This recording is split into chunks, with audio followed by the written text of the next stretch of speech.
Ah, le piège. Un grand classique des films d'aventure. Non seulement c'est fascinant à regarder sur grand écran, mais c'est aussi une arme psychologique ultime qui repousse les limites de l'imagination. Voilà 10 des pièges les plus complexes jamais créés, espérant juste que vous vous retrouverez jamais dans aucun d'entre eux. Numéro 10, Bafouane. Au Moyen-Âge en Asie du Sud-Est, l'Empire Khmer régnait sur ce qui est maintenant le Cambodge. Le peuple khmer était en général très croyant. S'il y avait des bouddhistes, la plupart des gens étaient hindouistes à l'époque, et ils prenaient donc leur dieu très au sérieux. C'est donc pour ça que quand le temple de Bafouane a été construit au milieu du XIe siècle pour honorer Shiva, le dieu de la destruction, les constructeurs se sont assurés d'installer un piège au cas où quelqu'un déciderait de faire des modifications. Quelques centaines d'années plus tard, un groupe de bouddhistes a voulu convertir le lieu en temple bouddhiste et a eu une mauvaise surprise. Ils ont d'abord construit une poche en latérite, qui a ensuite été recouverte de grès noir pour à la fois renforcer et décorer. L'intérieur a ensuite été rempli de sable. Donc, remplacer l'autel par une statue de Bouddha couché n'était pas aussi facile qu'ils l'espéraient. Et ils ont commencé à enlever des pierres du mur pour être réutilisées pour en faire la statue géante. Ça a libéré tout le sable, démolissant complètement la statue qu'ils construisaient. La transformation a jamais été finie, mais en 1960, il a été partiellement remonté et renforcé avec du métal partout. Le Bouddha à moitié fini est à peine visible. Ça montre simplement qu'il y a une part de vérité dans ces scènes super connues de films, où on voit un temple qui s'effondre dramatiquement quand il est profané. Numéro 9, la maison de Lee Rodvelt. On passe d'un temple du Moyen-Âge à une maison de 2018. Pas besoin d'aller jusqu'en Afrique ou en Asie pour trouver des pièges impressionnants, parce que celui-là est dans l'Oregon, aux États-Unis. Disons juste que Gregory Lee Rodvelt, âgé de 67 ans, n'est pas un citoyen honnête. En 2017, il a été arrêté et inculpé pour une fusillade ayant impliqué une équipe d'intervention, un hélico de la police et une équipe de négociation de crise. Dans une autre affaire, il a été contraint de rembourser des frais de procès à 7 chiffres à sa mère de 90 ans, qu'il avait volé pour s'acheter une maison, entre autres. Un mec de génie a pensé que ça serait une bonne idée de le libérer pendant 2 semaines pour régler cette affaire. Mais Grégory avait une autre idée en tête. Après qu'un panneau d'avertissement ait été repéré sur sa propriété, les autorités sont arrivées et elles ont découvert un système de pièges élaboré. En bas de la propriété, ils ont trouvé 2 portes d'entrée, dont une bloquée par une fourgonnette, contraint de rentrer par l'autre porte. L'équipe anti-bombe a alors remarqué un fil attaché à la porte. Rodvelt avait mis un jacuzzi en haut de l'allée perché contre une cale qui la retenait. Si la porte avait été ouverte, le fil aurait tiré la cale et envoyé le jacuzzi vers l'équipe, comme dans la scène du rocher dans Indiana Jones. Mais c'était pas tout. Ils ont continué à enquêter et ont trouvé un autre dispositif improvisé. Un piège à souris avec une chevrotine. Était d'activer le piège en ouvrant la porte du garage, peut-être avec de la ficelle, pour que la barre du piège tape la chevrotine et la décharge. Ailleurs sur sa propriété, il avait aussi monté un fauteuil roulant sur une autre chevrotine, avec une pipe et un morceau de bois pour l'activer avec un piège à rat. Quand les agents sont entrés dans la maison, ils ont déplacé la chaise et boum, l'explosion a envoyé une balle dans la jambe d'un des agents du FBI. Heureusement, il s'est rétabli à l'hôpital. Gregory a été reconnu coupable de coups et blessures volontaires, pour ajouter à sa liste croissante d'accusations criminelles. Il a répondu « Si j'étais vous, je rentrerais pas trop vite ». Apparemment, il veut pas vendre sa maison trop cher. Numéro 8, le cimetière tueur. Du début des années 1700 aux années 1900, le vol de tombes était très courant. Les voleurs vendaient les corps à des facs qui ne demandaient pas d'où ils venaient et payaient n'importe quoi. Comme en plus, elles pouvaient amortir leurs frais en vendant des billets pour assister à la dissection des corps. Les familles n'étaient pas très enthousiastes à l'idée que leurs proches soient volés. Donc ceux qui en avaient les moyens louaient souvent une arme de cimetière à mettre sur les tombes. Et la raison pour laquelle je dis louer et pas acheter, c'est que c'était nécessaire que pendant quelques semaines, le corps devenait trop pourri pour être disséqué et donc volé. L'arme était montée sur un bloc en bois sans être attachée pour pouvoir pivoter. Ce bloc était bien fixé au sol. Le canon faisait face à la tête du corps et l'arme était remplie de n'importe quel projectile. Des pierres à des chevrotines. Et comme vous voyez, à l'avant de l'arme se trouvaient 3 cerceaux, chacun était connecté à des fils de déclenchement tendus en ligne droite, à travers la tombe en forme d'arc. Quand les voleurs allaient au cimetière, il faisait trop sombre pour qu'ils puissent voir, et ils finissaient par trébucher sur un des fils qui était tiré. L'arme pivotait dans la direction du fil, appuyait sur la gâchette et tirait. Malheureusement, ça n'a pas arrêté les vols de tombes, vu que avec ces dispositifs seuls, les corps des pauvres étaient volés. Numéro 7, la mouche à viande. Parlons maintenant de la reproduction introduction. Je sais ce que vous vous dites. Quel rapport avec les pièges? Eh ben, rien. Sauf si vous êtes une mouche à viande. Cette mouche est une bestiole horrible qui pond ses œufs dans les coupures et les blessures des animaux. Et parfois même des humains. Elle a été responsable de la perte de milliers de dollars par plein d'agriculteurs à cause de la mort de leur bétail. Si elles ont été éradiquées aux États-Unis en 1980, des efforts sont actuellement déployés pour poursuivre leur éradication à travers le monde. La méthode la plus utilisée est de stériliser les mâles et les relâcher dans la nature où ils n'arriveront pas à se reproduire. Mais d'autres méthodes ont été testées au fil du temps. Croyez-le ou non, il existe en fait un poison spécial fait à partir d'un produit chimique appelé dieldrine, et qui est sans danger pour la mouche à viande femelle, mais pas pour le mâle. Les scientifiques enduisent les femelles d'un peu de dieldrine, et quand les mouches mâles tentent de passer à l'acte, ils finissent au paradis des mouches à vie. Si ça existe. Vous vous dites peut-être que c'est pas un piège, mais si. La définition d'un piège, c'est un dispositif ou une installation destinée à tuer, blesser ou surprendre une personne ou un animal, déclenché à son insu par la présence ou les actes de la victime. Et c'est pile le cas. La mouche mâle, à son insu, se fait tuer en s'accouplant avec la femelle. Le plan était que chaque femelle, avec du poison sur son thorax, élimine son mâle. Et ça a marché. Ça peut sembler atroce, mais rappelez-vous, elles pondent des œufs dans les blessures. Numéro 6, les bombes nazies artistiques. Quand ils sortaient pas des théories ridicules pour justifier leur discrimination, les nazis créaient des armes toujours plus ingénieuses.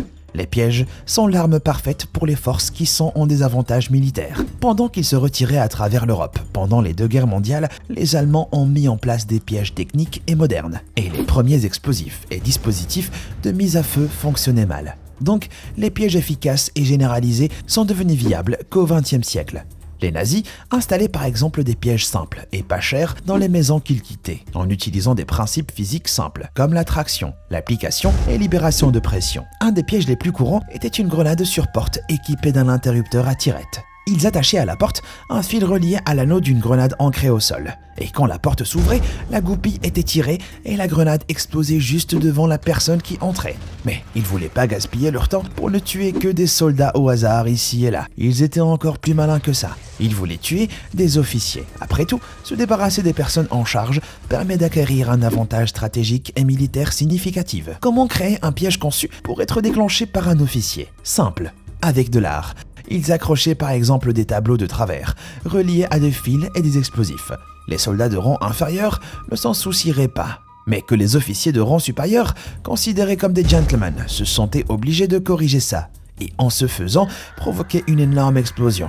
Numéro 5, le mystère d'Oak Island. Oak Island est une petite île juste à côté de la Nouvelle-Écosse au Canada. Elle passe inaperçue sur une carte, mais en 1795, un garçon du nom de Daniel McGuinness a découvert que l'île était bien plus mystérieuse qu'on le croyait. Il y a trouvé un bloc et une poulie, une branche sciée, suspendue à un chêne. En dessous, il y avait une dépression dans le sol. Il est revenu avec 2 amis et a commencé à creuser. Ils sont vite tombés sur une dalle à 60 cm de profondeur, et sous cette pierre, un puits rempli de terre. Ils ont continué à creuser jusqu'à 9 mètres, trouvant d'autres plateformes, et puis sont revenus bien plus tard avec un financement et de l'aide de professionnels. Tous les 3 mètres de profondeur, ils ont trouvé d'autres plateformes de matière étrangère, comme de l'argile ou des fibres de noix de coco. Et les experts s'accordent sur le fait que ça a été créé par l'homme. Et 30 mètres plus bas, ils ont trouvé une dalle de pierre avec des inscriptions dans une langue inconnue. Le lendemain, le puits a été rempli de 18 mètres d'eau et est devenu très dur à creuser. 200 ans après cette découverte initiale, plein de chasseurs de trésors ont tenté sans succès de récupérer tout ce qu'il y a au fond de la fosse mystérieuse de Oak Island. À ce jour, personne ne sait ce qu'elle cache d'autre, et plusieurs personnes sont mortes en essayant de le découvrir. Chaque nouvelle découverte alimentant des spéculations bizarres. Du gouffre naturel au trésor enfoui du capitaine Kidd, un pirate des années 1600, qui aurait caché sa fortune sur une île à l'est de Boston. Le problème, c'est que c'est une sorte de piège élaboré. À 30 mètres de profondeur, il y a un grand tunnel inondé qui se connecte à 5 canalisations qui versent de l'eau dans la fosse. La seule chose qui retient l'eau, c'est les plateformes en chêne tous les 9 mètres. Quand les chasseurs de trésors cassent un bloc de chêne, la fosse se remplit et il devient impossible de découvrir ce qu'il y a au fond. Ce diagramme imagine comment les tunnels provoquent l'inondation de la fosse. Et comme vous voyez, il y a peut-être une voûte connectée à un système de grottes naturelles et à une autre voûte, ce qui empêcherait de voir ce qui s'y cache. Ça serait pas marrant si tout ce qu'il y avait au fond, c'est juste une note qui dit « On vous a eu ». Numéro 4, les pièges de la guerre du Vietnam. La guerre du Vietnam a été un massacre atroce qui a causé la mort de milliers de gens. C'était un conflit ultra violent et plein d'armes improvisées ont été créées pour provoquer la peur et l'incertitude chez l'ennemi. Un de ces célèbres pièges était la flag grenade. Les soldats viettes savaient que les Américains enlevaient souvent leur drapeau à chaque fois qu'ils atteignaient un village. Donc, ils attachaient une grenade au mât du drapeau et la fixaient au sol avec la goupille vers le bas. En retirant le mât, la goupille était tirée. C'était simple et malheureusement très efficace. Mais le piège, sûrement le plus célèbre et destructeur de la guerre du Vietnam, c'est le piège Punji. Il creusait un trou, le remplissait de pointes de bambou pointues, le recouvrait de camouflage comme de l'herbe. Les Américains tombaient dedans et s'empalaient. S'ils n'étaient pas tués, ils étaient gravement blessés ou mouraient d'infection, car les pointes étaient souvent couvertes de déjections. C'était tellement brutal que l'ONU les a interdits dans les années 80. Numéro 3, les balles. Les Américains de la guerre du Vietnam avaient des pièges tout aussi rusés. Cela s'appelle le Project Eldest Son. Les techniciens américains savaient que leurs adversaires étaient dépendants des munitions récupérées. Donc, quand ils capturaient des munitions, ils les démontaient partiellement et les remontaient avec des explosifs. Ça comprenait des cartouches de mitrailleuses et des obus de mortier. Puis les bérets verts transportaient les munitions défectueuses vers les cachettes ennemies. Mélanger les étuis et chargeurs avec les cartouches explosives pour éviter de révéler le piège. Des morceaux d'AK-47 étaient alors souvent projetés vers l'arrière dans la tête de l'individu qui tirait avec. Et souvent plus d'une personne était tuée lorsque des mitrailleuses étaient utilisées. Non seulement ça les tuait, mais ça les obligeait à se méfier de leurs munitions et créer de la méfiance entre les Vietnamiens et fournisseurs chinois. Malheureusement, cette astuce est encore utilisée par le gouvernement syrien contre les rebelles. Numéro 2, la tombe de Qin Shi Huang. Dans la Chine ancienne et dans plein d'autres cultures anciennes, les enterrements des dirigeants étaient pris très au sérieux. Comment penser que ce qui était enterré avec eux irait dans l'au-delà? Vous étiez enterré avec de l'or et des richesses, dans une structure ultra complexe, gardée par des pièges pour éloigner les voleurs de votre corps en décomposition. Une des sépultures les plus cool de ce genre est celle de l'empereur chinois Qin Shi Huang, premier empereur de Chine. Non seulement il a construit l'armée de terre cuite, environ 6000 guerriers censés le protéger des mauvais esprits dans l'au-delà, mais il a aussi la tombe la plus élaborée au monde. Personne n'a jamais eu le courage de l'ouvrir. Mais un historien chinois a décrit ce qui se trouve. Il indique que la tombe comprend plusieurs mécanismes faits pour empêcher les voleurs potentiels d'atteindre le corps. Par exemple, des arbalètes à déclenchement automatique qui sont sûrement attachées à des fils de déclenchement. Il parle aussi d'une carte de la Chine pleine de mercure, pour empoisonner toute personne la regardant trop longtemps. Quand les archéologues ont glissé des sondes dans la tombe, ils ont trouvé 100 fois le taux normal de mercure, confirmant donc la légende. Mais on ne sait rien d'autre dessus, comme les ouvriers constructeurs ont été tués pour préserver ces secrets.